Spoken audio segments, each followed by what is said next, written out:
ich bin's, die Birgit. Hallo Schwesterherz, lieb dich. Hope you two are doing well. Just had to say hi to my sisters. Hello, everybody. It's been eons since I did a Flosstube.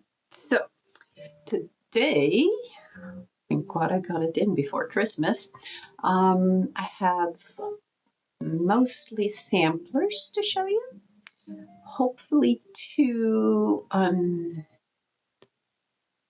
taken aparters, unless, they give us trouble, but I briefly glanced and I think it's probably going to be okay. And I have a few little things here. I bought mostly floss and threads, just to check out, some of the things, because you never know. You're sort of stuck in your lane, and I like my lane, so I always tend to come back. But I do get a lot of joy looking at some of the colors and from different floss designers, even though it's sometimes difficult for me to use some of the heavily overdyed threads, because if they go into too many color families in one thread, it's sometimes a bit tricky to work with those unless you're doing maybe geometric design or something like that. But regardless, I got a lot to show you and got a few new things in the store. And I think I'm going to start with my little pincushion. Remember this little guy? And it was all filled with the nasty sawdust, and it had that disgusting water stain on it. Well, took it all apart, and I stuffed it with it's a natural batting. I didn't want to put sawdust in again because, well, we're here in Mississippi, so it does get damp even though we have air conditioning, but who knows, what if it's out or something? And I did not want this to get waterlogged, and I figured safest thing is, unbleached batting. And I also was very, very brave. I washed it in my, I think I showed that in one of my other episodes, that washing liquid from the museum where you get like a little bottle, and I forgot what it's called. Doesn't matter. It's in one of the older videos. And lo and behold, that stain came out. And this little guy is beautimous now. Got some pretty pins right here. Hold on, I've got to show you. They're a little pink, but they would be, and these were a gift, and I wish I would remember who makes these, but they're so pretty. Look at these. Aren't those gorgeous? Whoa, there we go. So it's going to get two of these. Not sure. These are quite big, these pins. So I don't know if I want to stab this fabric that much. So let's go here and here. And we're good. So this can now be displayed in my little basket. Done. So one of the things I am working on a sampler for next year, which actually starts in January, the pre-orders for the Tudor Sampler Guild in Texas. And I'll show you the sampler because it's quite big later on. But one of the thoughts originally was to stitch it because it's a Welsh sampler, and she stitched the entire background in black. And so the thought was stitching it on black, but the more we thought about it, the more it's like, who wants to stitch on black? Especially since it's not like a quick piece. So, you get started and then you get frustrated. And in that process, I had, ordered a few pieces from different companies and different sellers, to see what different blacks look like. So this is actually going to be nice to show you. So this was 32 count, and this, let me put something behind it, and that is a pure black Belfast. So this actually probably would be, because you see how it is fairly sheer. So if you put a light under it, it probably wouldn't be too difficult to work with. But this is, you know, plain unaltered black. And I was like, it's going to be different, you know, if you go, you know, different colors. Now this is really pretty, but it is a tad more blue. This is 32 count shadow, also on Belfast from Picture This Plus. So this is, I actually like that over dye. It's really cool. So that would have been an option. What is this, 36 count? Is that onyx? So this is, wow, that is, let me get this one so we can compare. That is quite different. So this was black and this is onyx. So this is the onyx and this is the black. And I don't know, I guess it's just a regular, you know, it's not overdyed, the onyx, that I can tell. Maybe it is, but it would be really difficult to see. The only thing I can tell, if you hold it, let me put both of these together so you can see. If you hold it, it has a little more, this is the onyx. You can almost see like a hair of a, you see that purpley hue? And this right here is, I think that's a Brichelt fabric, because Brichelt, they have like this, it's nice linen, but it's really stiff. But this is a really, it's a beautiful black. If you compare them, you know, this is the Brichelt, and this is, you know, this Weigart. Be tough. I do like the unevenness of the Belfast. Belfast's always been my favorite fabric. And then there is a couple of other really pretty ones. I got these at Hollis and Crate. So this is Night Sky from Fiber on a Whim. Really pretty. I like that. That has potential. Maybe not for that sampler, but the fabric is really pretty. And just as a comparison, this is the Night Sky in Ada. So these are both 36 count and 18 count. So, you know, they're never quite the same. Right there. So those are, you know, they were kind of pretty. So I guess I don't know what I'm going to do with them. I might put them in mystery boxes, because there's definitely more than I need. So those were, you know, my fabric tests. Then let's go over to some thread. So Thread Gatherer had a really, really pretty, like earthy thread bundle. And it came with these. And, you know, earthy colors are always my favorite.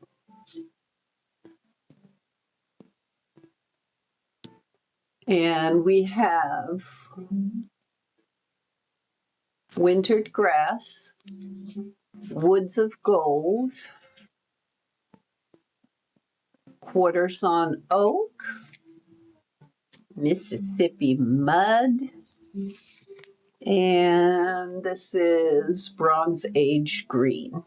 They're all really pretty. I'm looking at this and I can get some really good ideas. And, you know, that brings up a subject of, remember when, back when, I still think do I still have one? No, I don't. Thread Gatherer used to twirl, almost everybody twirled their threads like this. And I actually like the twirl threads. To me, that's pretty. But now they all do the hangy things, probably faster for them to get ready. But you know what, that also makes me realize that a lot of these threads are very similar. I know Gloriana. The silk is the same. Let's say if I take, oh, let's grab one.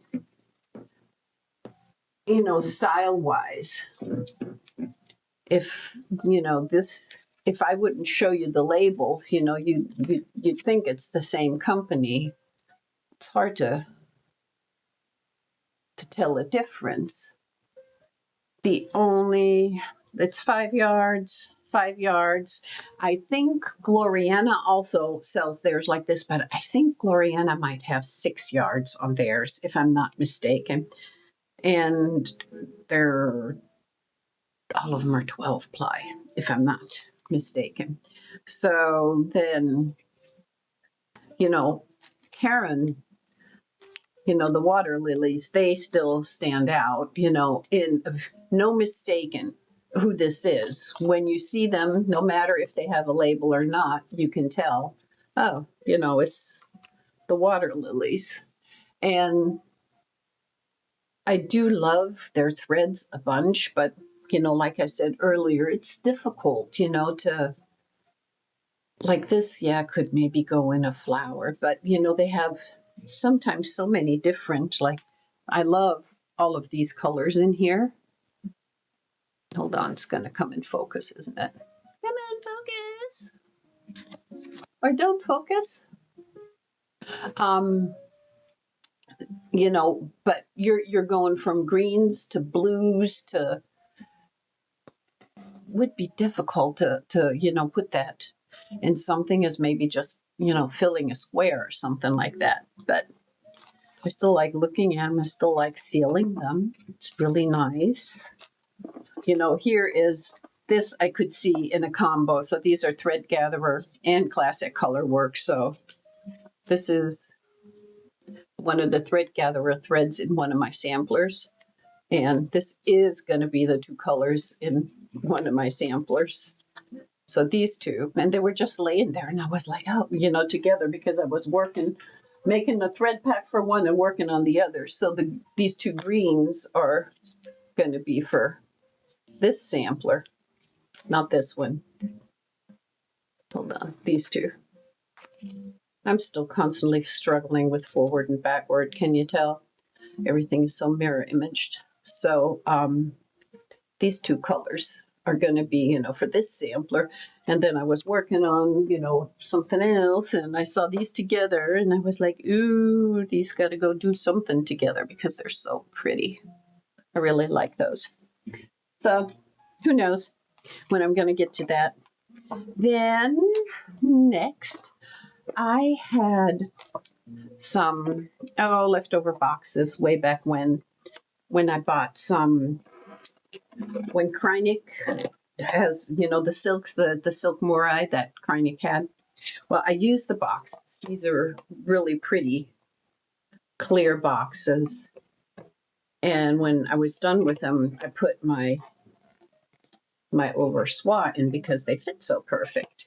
So I found the company, and oh, it's complicated. And I was like, oh, by the time, and they wouldn't be cheap, and they would only serve one purpose. And in order to store, you know, I have like a couple of them left to store everything, didn't make sense to me. So I looked, you know, I found this one on Amazon. It pretty much does the same, but when you compare the 2, you know, this one's so cheesy compared to the acrylic. So this is plastic, this is acrylic, and you can definitely feel a quality difference. So I kept looking. Storage has always been something, because I no longer, you know, in the beginning when I was just stitching for myself, I used my floss box with the floss bobbins. That was the, you know, the easiest thing for me to do. But now with the designing, my threads are now in piles of color. You know, it's the greens, the blues, the reds. Don't care of the number really until I dig in and, oh, this is the red, and then I look at the number or whatever. So I was looking for a system, and of course the DMC boxes are like hundreds. No, So I'm not doing this. And I finally found something that I'm really, really happy with because it serves, and I'm going to try and hold this up without clanking it, multiple. And at first glance, it looks like, a tool chest, but it isn't. This might be something you think you'd see, in hubby's workshop, but it's not. Let me show you. Hold it this way. So yes, they probably could hang on the wall, but they're meant for stacking. So they have an inset here so that you can stack multiples and they lock together. But the drawers, well, besides being excellent quality, hold on. The drawers is what make these. So let me show you. First of all, they're perfectly long enough, and you can see how many threads I have in here. Then you have this is really nice acrylic, not plastic. Then you have like the little window, and this opens up, and you can take the little card out and write on it and slide it back in. I haven't organized everything yet because I'm not there yet. And I was like, oh, this is great. So I thought I had my DMC sorted, but then, they come with the cards and dividers. And I was like, dividers. So you get 2 dividers per drawer. So look what else you could use it for. You could do your bobbins in them. There's room for seed packs. These are removable, so you can make this however long you want, which then ended up being perfect. Look at this. So I can organize my silks.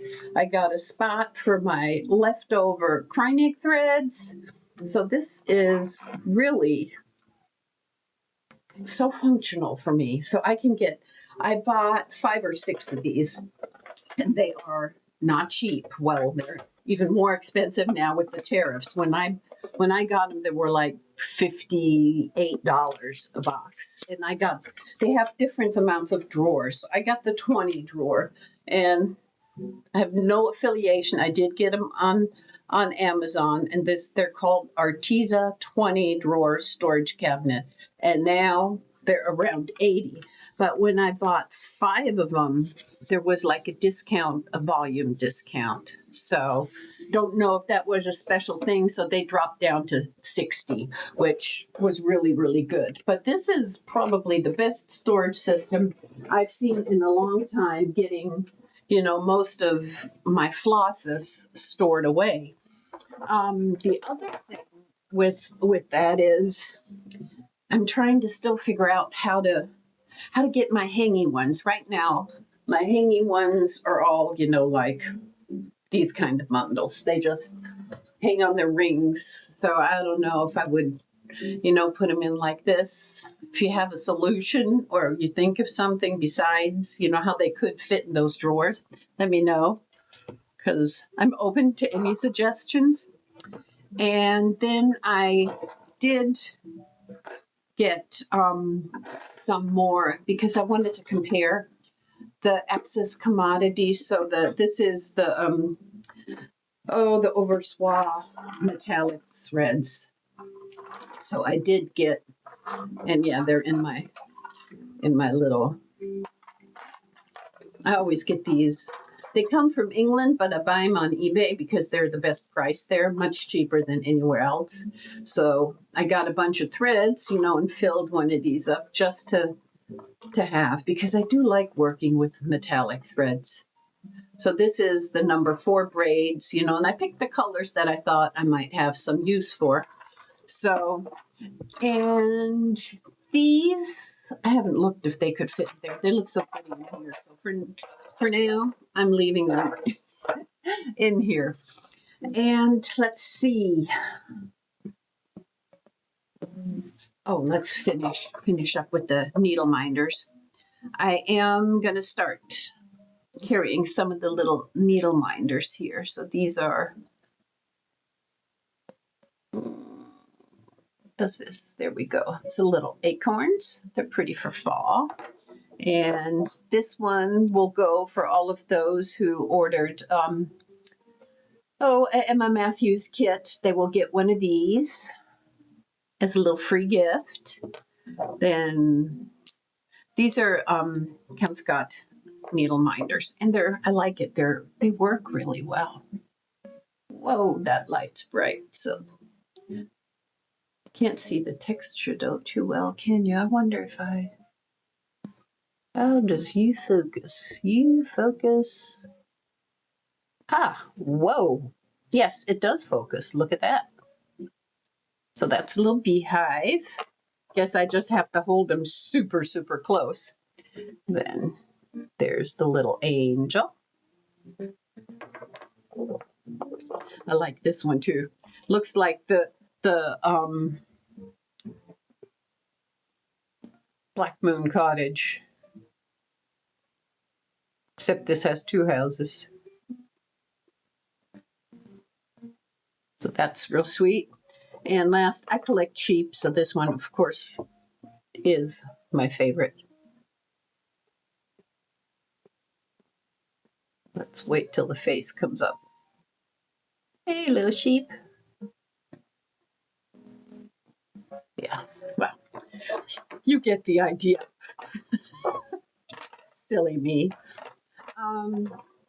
So let me pause everything. There's a bunch of samplers. Oh, we're almost there. There's one sampler I'm going to show you here. So as you may know, I think, yeah, most of you get my newsletter. So you saw that I got my little sampler in just cross stitch. So there was a limit, you can't make a big one. And they did ask, for some info. So you got that, and then the pattern, of course. But they wanted the inspiration piece, and they also asked for pictures of the sampler of the inspiration piece, but they never put it in the article. So I just wanted to show you guys what the inspiration piece was. So this is Eliza Powell. She's not charted yet, but some of the bands right here were like really, yeah, she's falling out of the frame. As you can see, she's ready for a new home. I need to get the frame cleaned up and get a piece of glass and put her together. But she was the inspo piece. This whole sampler screams winter to me. It's such pretty, cool colors. I love it so much. There's this down here is going to be, hold on. It's going to take it a minute to focus in, but that moth is going to, butterfly moth, don't know what she wants to call it, but that is missing so many stitches, so that's going to be a little bit tricky to chart. But I like the wave border. There's her verse. Oh, this works really good. Nice and sharp. The whole thing is so delicate. It's lacy, wintry, pretty colors. So that's the inspo piece. So let me move that over here. Okay, so I'm going to pause this here, and I'll move over to the overhead camera, and I'll see you there. Bye. Okay, everybody, there is a slight change with what the plan was. What seems to you, and by the way, hello, what seems to you like just a few minutes actually has been a day. So I recorded yesterday, and I used my phone to record, and for some reason I had the wrong setting. So it just recorded this thin sliver of a video. And of course, I didn't realize it till it was all done. The unframings are now done. It's not going to be as organized as it was. So instead of crying and getting upset, we're just going to wing it. So there is no rhyme or reason through this now. The unframings, well, you won't see me pull out the nails, but you'll still see the front and the back of the open pictures. Plus, I got a surprise in the mail yesterday. So, so I'll do my best for you, and hopefully, so I actually used my webcam now for the overhead, and this should actually work pretty good, I hope. So I'm going to just show you, because it was kind of complicated to see when I just held it up. So I just wanted to show you her sampler again. This was the inspiration sampler. There's a nice rust stain.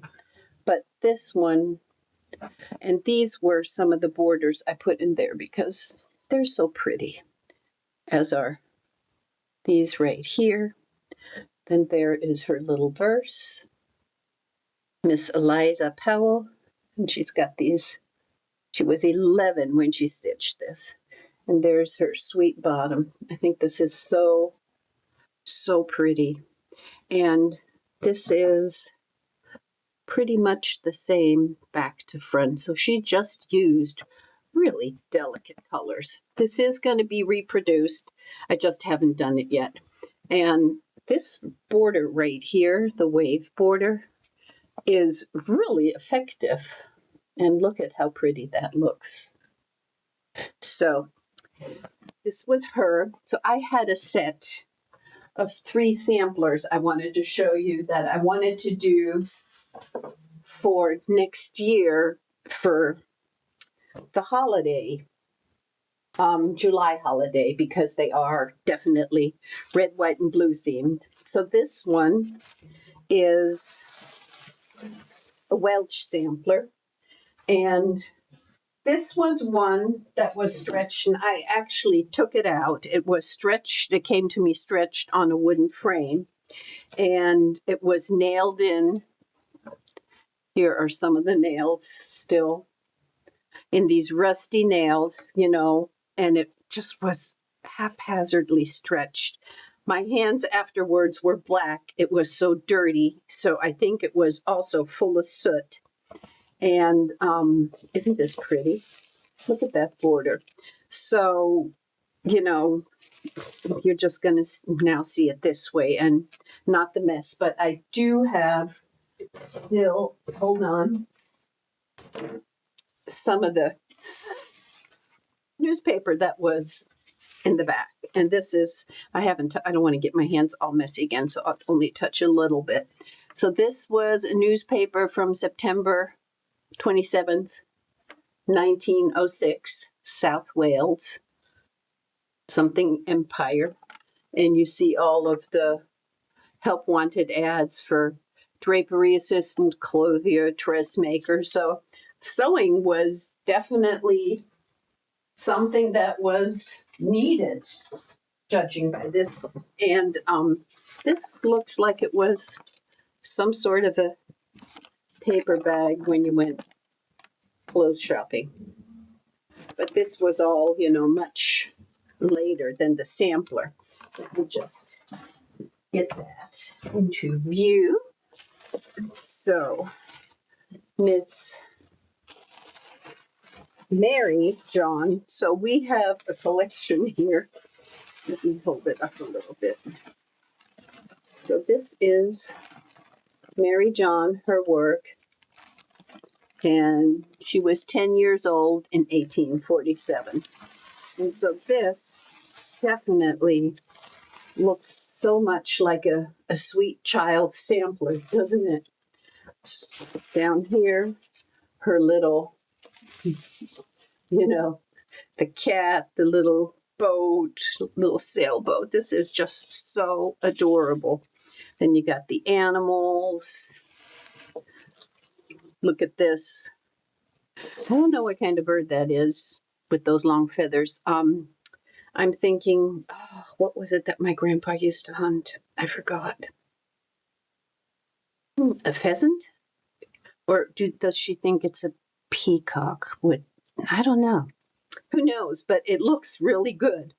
And it's actually not too badly faded when you look at it, but what a wild mess, huh? I love it. Look at her. So this right here is purple and faded to, beigey gray. And This is, hold on, I'm going to find one that's in view. The green is green. Let me see. Oh, the turquoise right here is purple. So this all, you know, whatever kind of additives they had in the dyes really made a difference, which also comes into play with another sampler I'm going to show you, because none of this makes sense until we basically see it all. So this is her. So this is one of the red, white, and blue samplers. Let me grab the others. So this one is a really gorgeous alphabet sampler. Look at, and this is like it was stitched yesterday. It is in such good shape. It's big, but it wouldn't be that big once you stitch it on regular size linen. And it's from 1895. This definitely could be stitched on Ada. There is nothing that is over one. It is just beautiful borders, alphabets, really pretty, vibrant colors. Look at the bottom alphabet. Oh, love it so much. This is such a pretty, pretty sampler.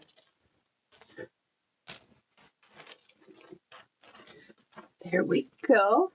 And then I have one more, sweet as can be. This is also something I thought that would be really, really nice, for the 4th of July time.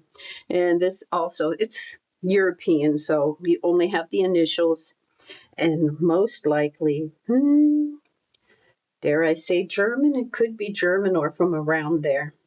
So this one's also in really, really, really good shape, 1855. It's got a bunch of interesting and florals. What I'm looking at, though, do you see how these things seem a little bit elongated? I haven't done the stitch count, but this wouldn't surprise me if this is one of those where, the thread count one way versus the warp width the left is different. And then this is the bottom half.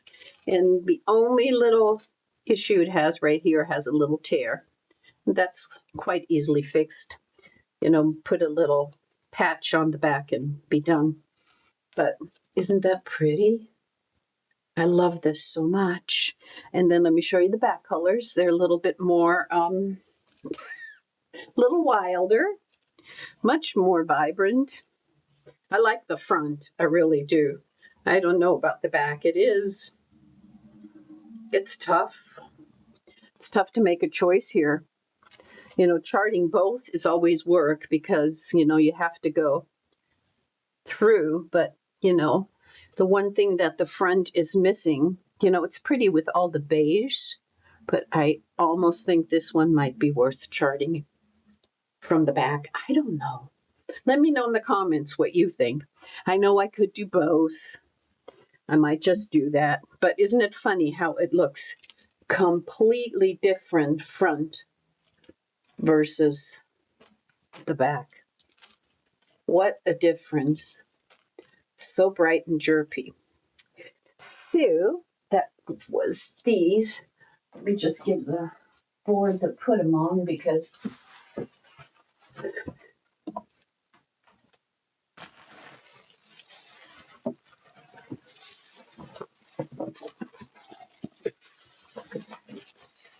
that's our unframing. That's unframed.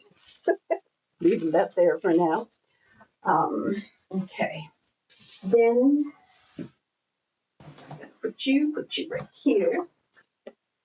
Then there was a little bit of an issue. I don't know if you remember.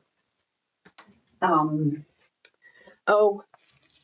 think it was in the last Flosstube where we did.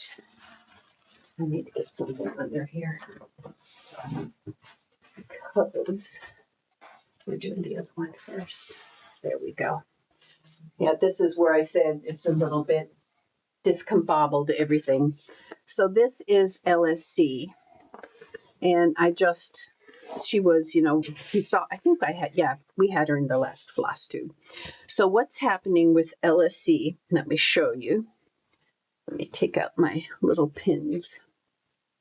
So when you see her right here, it really doesn't show too much. And you can even barely, I have to be zoomed in for you to see the mesh that I put over her. So let me move back. Her base fabric is pretty much just snapping apart. The stitches and the silk are fine, and there's nothing wrong with them. But every time, let me see if I can zoom in on this one, like here. Do you see the little tear? It's getting a tear here. So whenever you move this now, it's just like another thread of the base fabric wants to snap. There's more. There is, whoa, like one right here. The outside is, of course, not so great. But in order for her to stay in one piece, and the silks are fine. And I am torn between putting, the gauze front and back, because basically once I sew her as a sandwich, put this as her back and this to protect the front so nothing can, go through the front. You basically won't be able to see her back anymore. And I don't know. Well, this, the one thing, you always are supposed to make everything reversible. So if I do ever so delicate, stitches to sandwich these, it might just work, but I'm leery. And, the one thing you're not going to see is how what you see as beige here is this gorgeous plum color of purple. Most of the other colors are pretty the same, but not quite like the front. But regardless, she's pretty in the front. This is what we're going to have to deal with. And now here is the other problem child. Let me grab her. And you know her, she was just released. And she has a similar issue going on where this is beautiful Emma Matthews. Oh my God, is she gorgeous? So Emma on this side is perfect. There's nothing wrong with her. Actually, I'm going to keep her on the board so I can pick her up and show you better. And I'm going to move this one off because I don't want more happening to that. Put those, safe table. I just saw that comments come off too, so let's get that out of the way. Put it over here. So Miss Emma is here, and I don't know why it is just right here, because this side is pretty. It has a few, but it also has a background fabric that favors breaking apart. Let me bring her up real close. Do you see that? And let me see, where's there? And here, this, let me see if I can zoom in on this. Right here, this is something not good, the dark, and it's also eating. And I don't know how recent it is, but there is some more. So I need to actually go in with a Q-tip and dab and remove that now. And then I also, there's another little and a fuzz. I'll get that. So anyways, she's going to have to go to the repair shop here. But isn't she beautiful? Little Miss Emma. And this is Emma Matthews, age 15, 1855. And she is reproducing in the store. So you can get her. Now, my other one that I'm having a little bit of trouble with, but not too much. It's actually an easier fix. But it wasn't until I got to this point. So I don't know how many of you remember Fanny John, like in one of my earlier videos that was taped to this. And this is some of the result. She was glued, so it was like wallpaper paste. The entire thing was glued.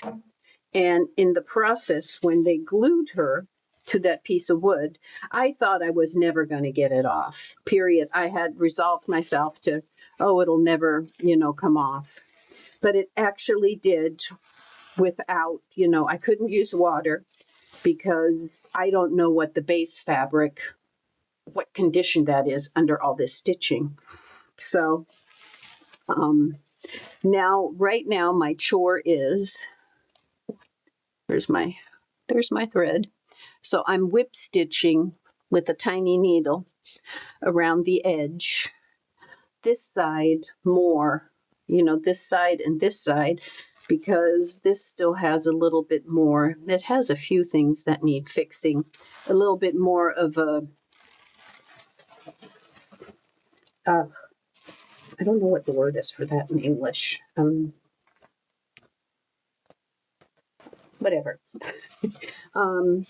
So anyways, so she needs whip stitching all the way around. Her back is in really good condition too. But this is being reproduced for the Texas Tuderos Sampler Guild. So if you want to stitch her early, you can join their guild. I'll leave the link for their website below. She is going on pre-order through their website in January, and the class is in May. You'll have to look on the website under workshops. So anyways, so this is Fanny John, which is another, we had the Mary John over here. This is Fanny John.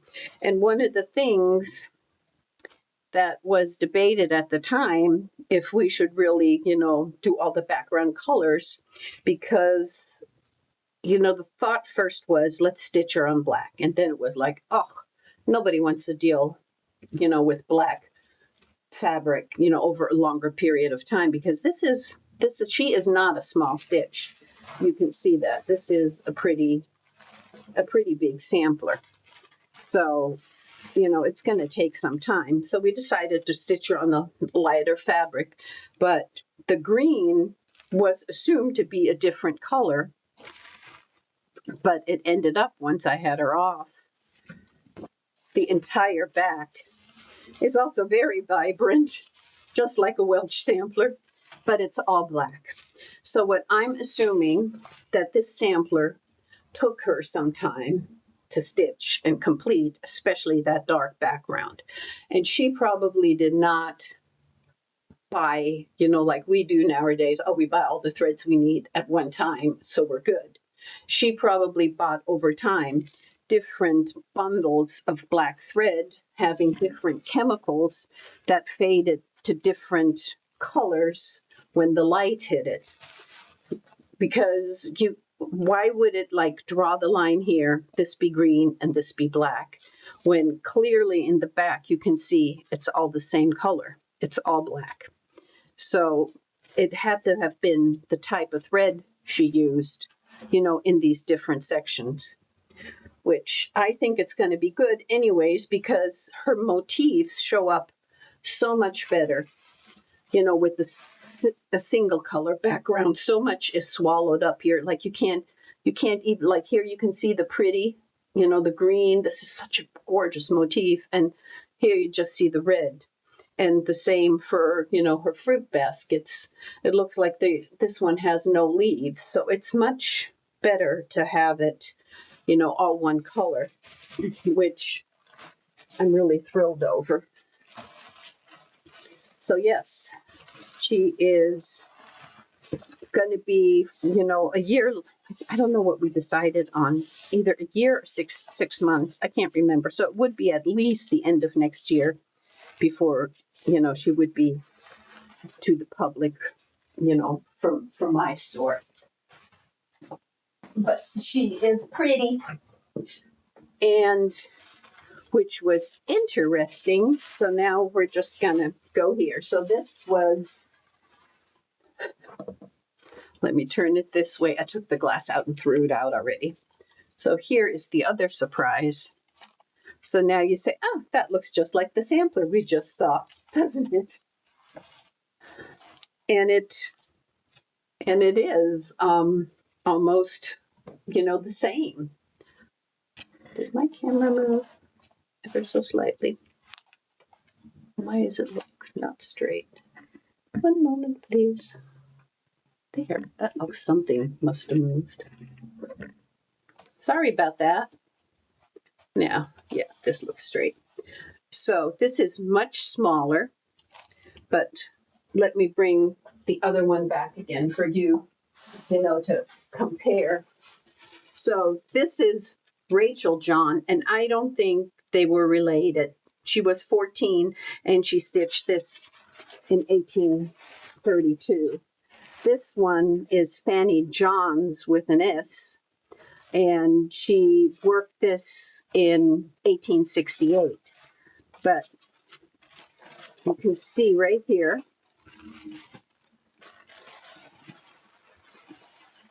same house. This is the same as, hold on, right here. You can see it. Let me pull it down a little. This motif is this motif.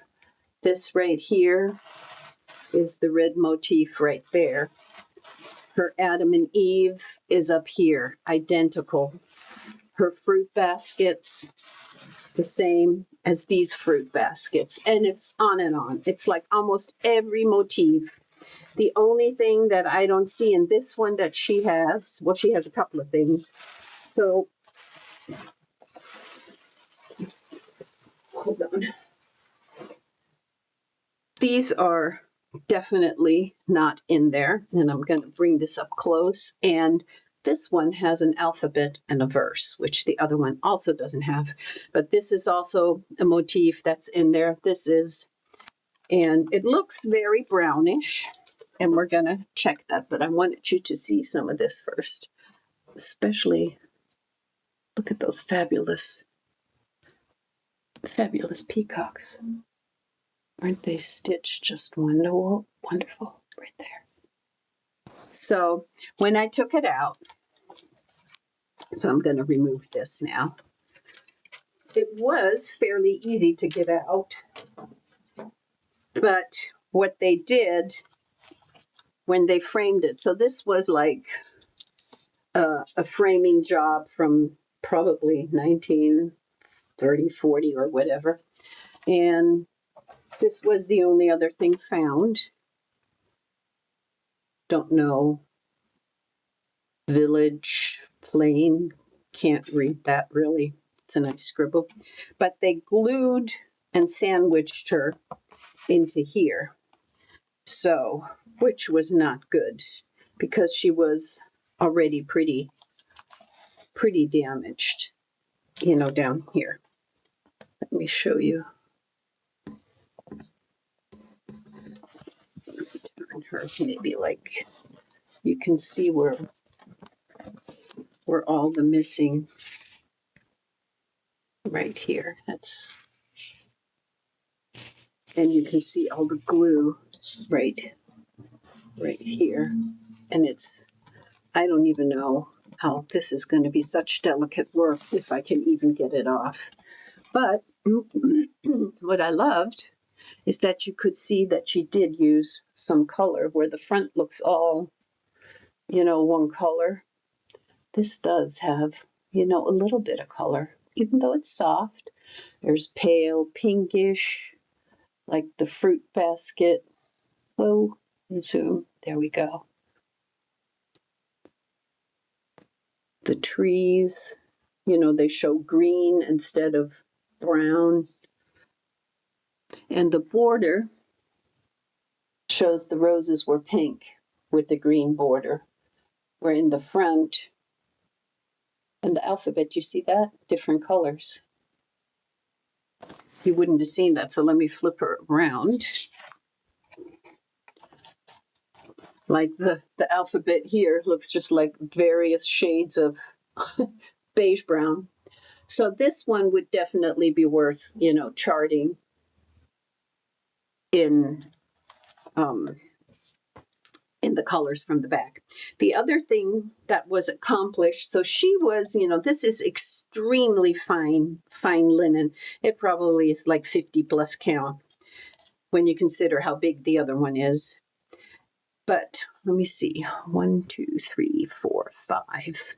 So the other 1, 2, 3, 4, 5. Yeah, the other one all has 9 bows, and Rachel managed to do her border pretty even all the way around, except for here. She did, the pointy thing. So let me show you. This one has 1, 2, 3, only 3. So a lot less, but she did, let me move it over, an interesting dip right here where she came around the corner and then she just did nyink, nyink. And she did that same dip over here.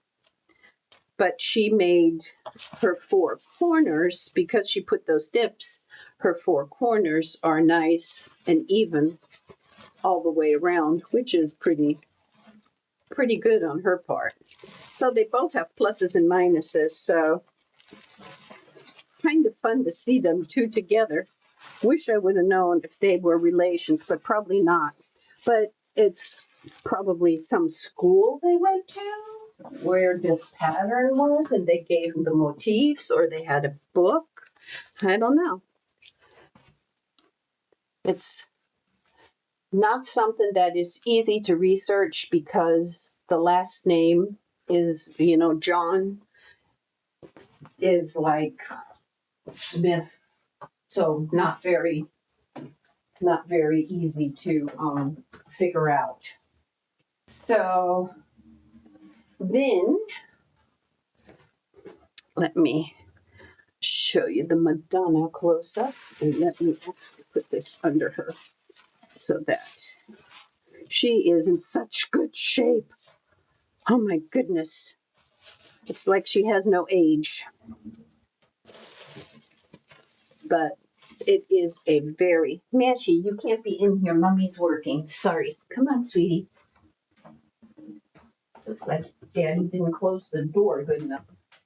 There we go. Sorry about that. Let me get my underneath little board so we can look close up. So first of all, it's tiny. Let me show you the back first, just to show you the colors are as vibrant on the back as they are on the front. She just loved lime green yellow with pink. So there is no escaping that color. It goes together. You can't say it doesn't go together. Very. And this is French. And here is, look at the over one on the baby. And the only remote name mention is an initial of the E. That's the only thing in there. And I think the Madonna is the only, I'm just looking real quick, is the only over one. So that's what gives that Madonna and the child such a detail. But these, look at how gorgeous these are. And the birds and the branches. It's so pretty. Even the little one in the corner. And a butterfly, just, because there was space. So this is such a fabulous sampler. And this is one definitely used for, this was a pattern book for the owner, because you have different borders to use. right here. These borders, and this is all different borders along the way, different cartouches. So if and when I get around to reproducing this, there's definitely space for you to personalize yours. And there is no year to be found. I think mid 1800s, a little later, 1850s, 75, somewhere around there, maybe. Not 100% sure, but it is gorgeous, isn't it? So that's her. I am trying to remember what we've seen and not seen. I don't know if I showed you Miss Betty Wrigley. I think I did. I think I showed you in the last one. So she is now released also, Betty Wrigley, and she was adapted to be able to be stitched on Ada. I left the verse off to make this easier because then I could fit True Lover's Knot in there and get the angels and the roses sorted properly. So she is such a cute sampler. So pretty. And she was wool and also not much difference front to back. Lots of baby food colors. So yeah, this is purple. I left it in the pale purple. So definitely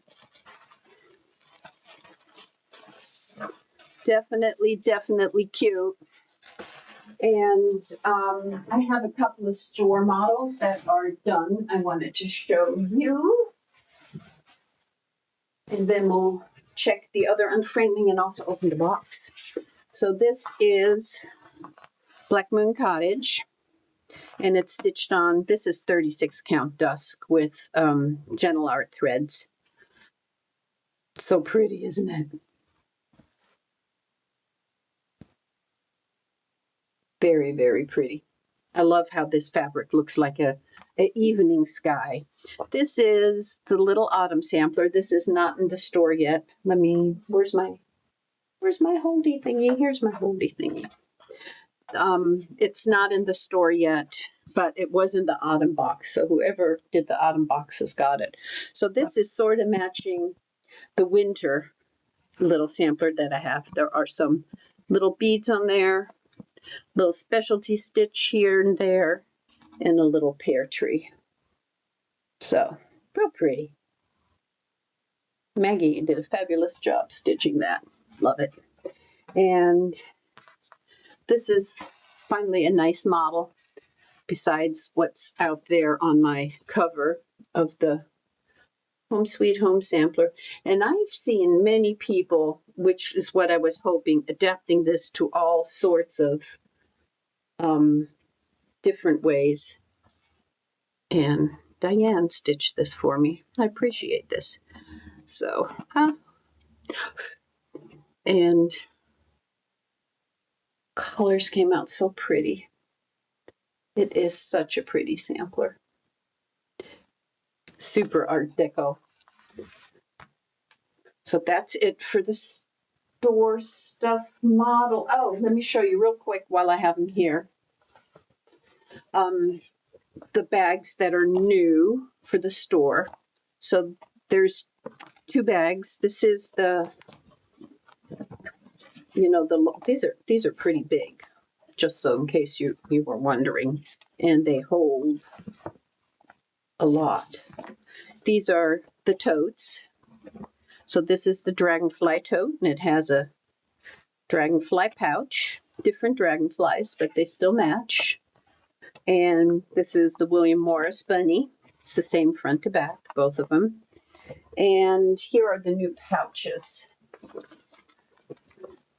I have my stitchy stuff, little fox and rabbit wishing thorn, counted blessings, and some pretty florals.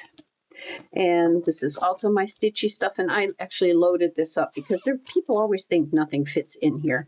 It doesn't hold as much as a as a, you know, hand-sewn, quilted, fancy project bag.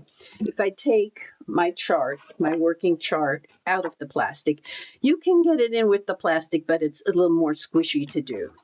You can put the paper chart in. It fits in here just fine, your working graph. You can fit, I don't know, 8-inch hoop.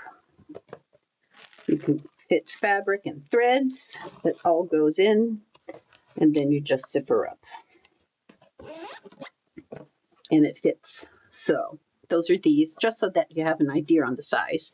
I also use these for travel. I also use them for cosmetics. Use them for organizing. So they have lots of different. And this was, hold on, let me put it together, the other unframing. The reason this one was unframed, and let me get the other thing out of the way.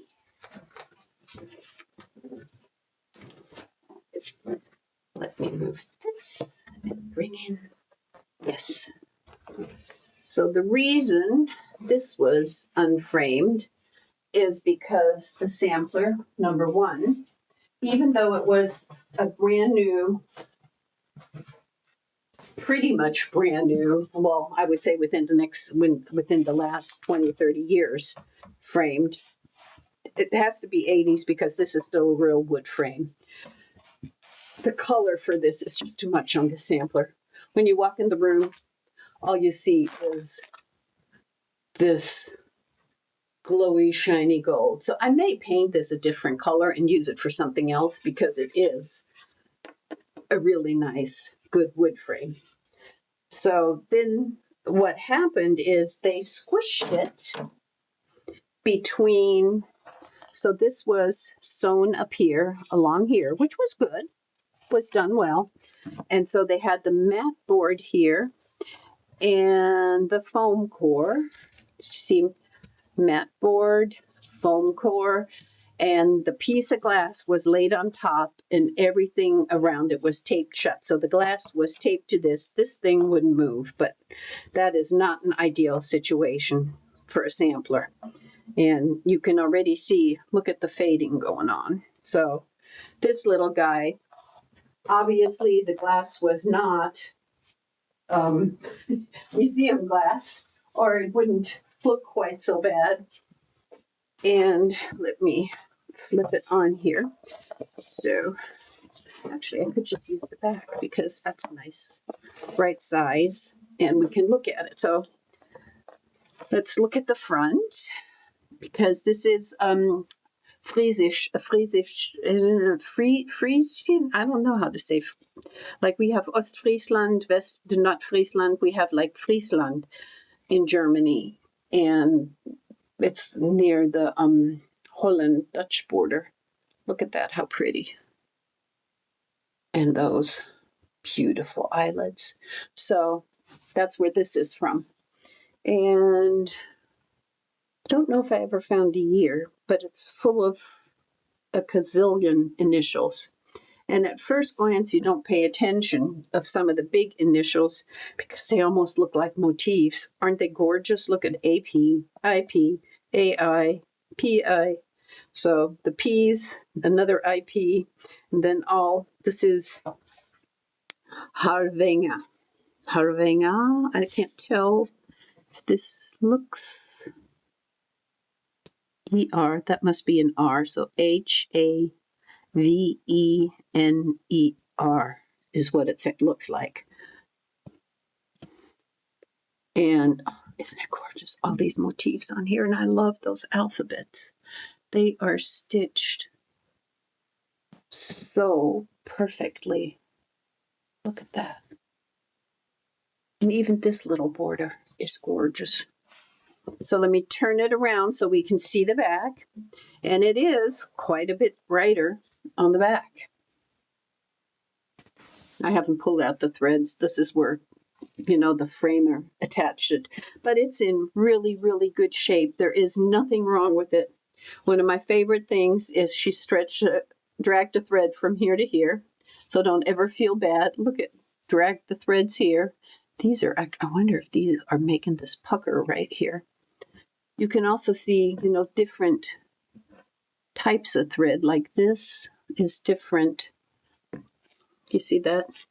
This is different than this fine thread. So, you know, untwirled a little bit. But how pretty is this? This is also not charted. Not sure when this one's going to happen. I love it though. I love the colors. And I think this would be much more effective in a much simpler frame than that big gold monstrosity.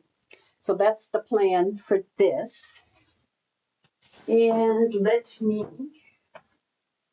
grab our package. I did all this stuff.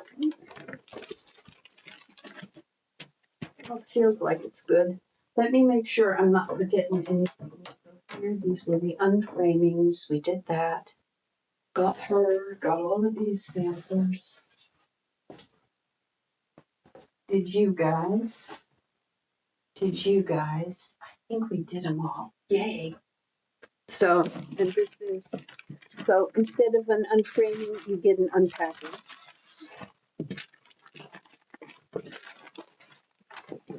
And one of the reasons I was drawn to this sampler, well, it's got pretty flowers at the bottom. It's an American sampler, so that has me always excited. Which way? Let's go here.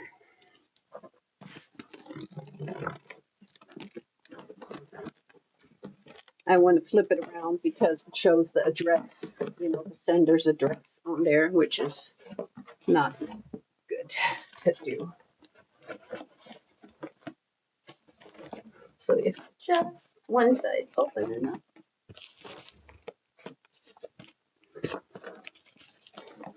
And it's from New Hampshire.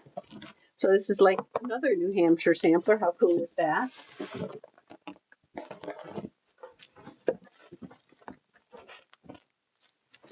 Sorry, we're almost done here with the box. And then we can move on.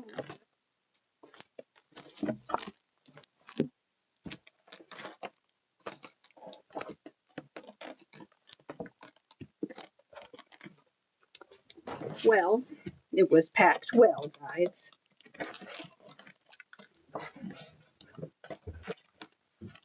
Let's see.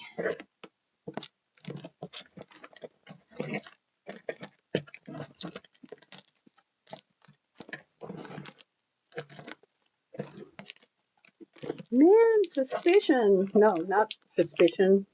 What's the word? Anticipation. Suspicion.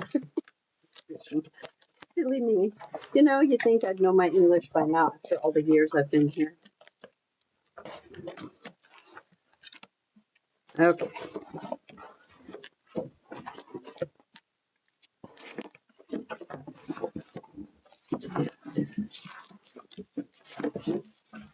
Okay, let's just fling this on the floor. Grab that later. And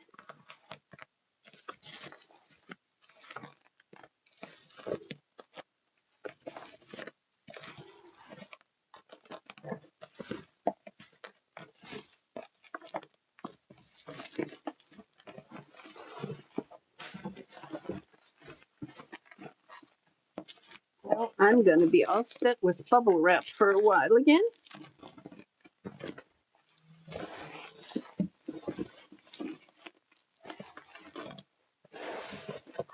I see. Yeah, cool. October 52. Wonder when this was used. Very cool. Okay, 1845.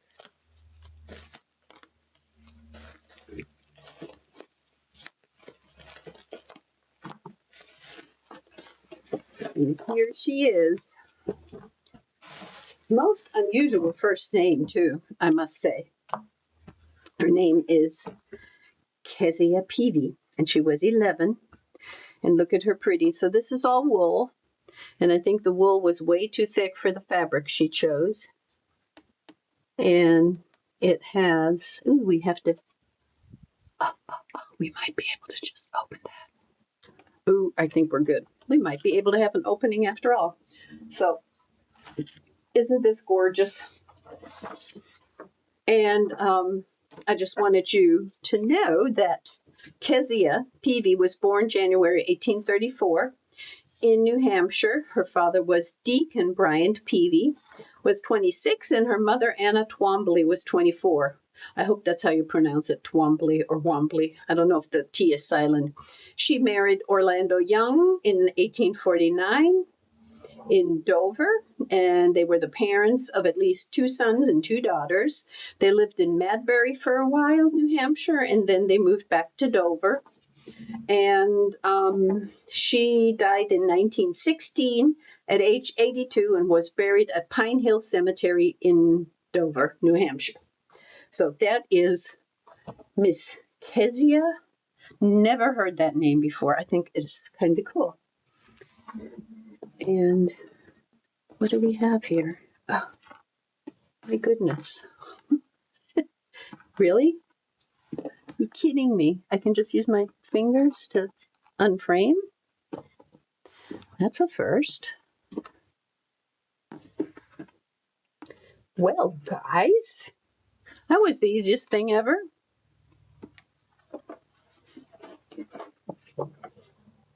Piece of cardboard.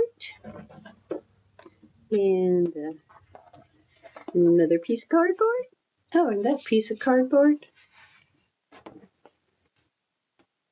Double sticky tape. And I think that is manageable. One moment. Let me just make sure that glass doesn't fall over and break. So, yep, double sticky tape. That is just coming off. It doesn't really have much tackiness left anymore. Oh my goodness gracious. Look at her. She's got a little bit of a stain here. So the colors really are not much different front to back. But oh my goodness, I'm just seeing this now. Oh, she first of all has got to go in the freezer. Look at this. The alphabet is almost gone. I mean, you can see how it was stitched, but the stitches are almost not visible. Boy, am I glad I opened her. There's alphabet. Let me see the back. Yeah, those are, look at that. You can see where those, because she used the fat wool, you can see where the stitches were, but that wool is completely, and you see it here too. So when I do those flowers, you know, some of them remind me of the flowers from the Rebecca Worrell sampler, like this little bouquet right here. But doesn't this have like a Christmassy feel to it? It certainly does, doesn't it? The waves are partially eaten. That's sad. Well, she'll go for 2 weeks into the freezer. This looks like it was a bird that's disappeared here. It looks similar to that bird. Yeah, I think, oh good. Look, do you see? This bird has the same wings. So I can probably copy this bird over to here. That's good. I don't know what's going on here. What that is. Do you see that? I don't know, is that thread coming in? That's background fabric coming forward? Or is she stitching? Did she stitch over something? That's really hard to tell, but look at, that looks weird here too. That's all eaten. I don't see anything that looks like bugs though. Well, better safe than sorry. So, on that note, with these gorgeous Christmas colors from Miss Kezia, I wish you all a Merry, Merry Christmas, a Happy New Year. May it be peaceful for all of you, and I hope you have a lot of time to spend with your family and loved ones. We're not doing anything for Christmas. It's just going to be us two, and we're happy the way it is. I'm going to make a mini Christmas tree this year. It's like we decided we're going to take it easy. So, all the best to you. Much love. See you. Bye.